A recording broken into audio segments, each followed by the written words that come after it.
Assalamualaikum warahmatullahi wabarakatuh. Perkenalkan, nama saya Indah Safitri dengan NIM 22080650106 dari kelas DKV 2B dengan program studi Desain Komunikasi Visual Fakultas Seni Rupa dan Desain Universitas Negeri Makassar tahun 2023. Di sini saya akan membahas terkait ringkasan materi dari pertemuan pertama hingga pertemuan ketujuh metodologi desain dengan dosen pengampu Bapak Dian Cahyadi SSN MDS. Pendahuluan dan pengantar metodologi desain. Metodologi desain adalah pendekatan sistematis dalam merancang solusi untuk masalah atau kebutuhan tertentu. Tujuan dari metodologi desain yaitu untuk merancang solusi untuk masalah tertentu dengan mempertimbangkan berbagai aspek seperti kebutuhan pengguna, fungsi, estetika, serta biaya. Ada beberapa langkah dalam metodologi desain. Yang pertama, ada pengumpulan informasi dan pemecahan masalah. Yang kedua, analisis. Ketiga, penelitian pasar. 4. Ideasi. 5. Pembuatan prototipe. 6. Pengembangan prototipe. 7. Evaluasi. 8. Literasi untuk memperbaiki desain. Dan yang terakhir, implementasi. Sejarah metodologi desain dimulai pada tahun 1950-an ketika seorang arsitektur Christopher Alexander mengemukakan teori terkait pola dalam arsitektur.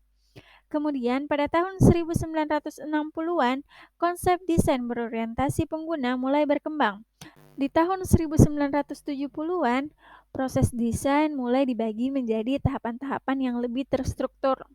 Tahun selanjutnya, yaitu tahun 1950-an hingga 1990-an, teknologi mulai mengambil peran dalam desain. Hingga pada tahun 2000-an, muncul konsep desain responsif. Konsep desain responsif inilah yang kemudian digunakan hingga saat ini.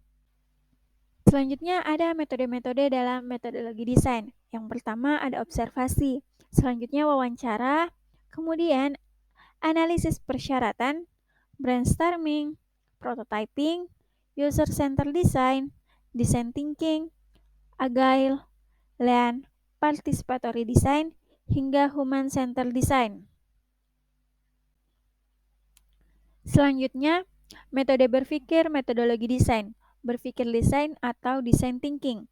Design thinking merupakan metode berpikir sistematis dan kreatif yang digunakan untuk memecahkan masalah dan menciptakan solusi baru yang inovatif.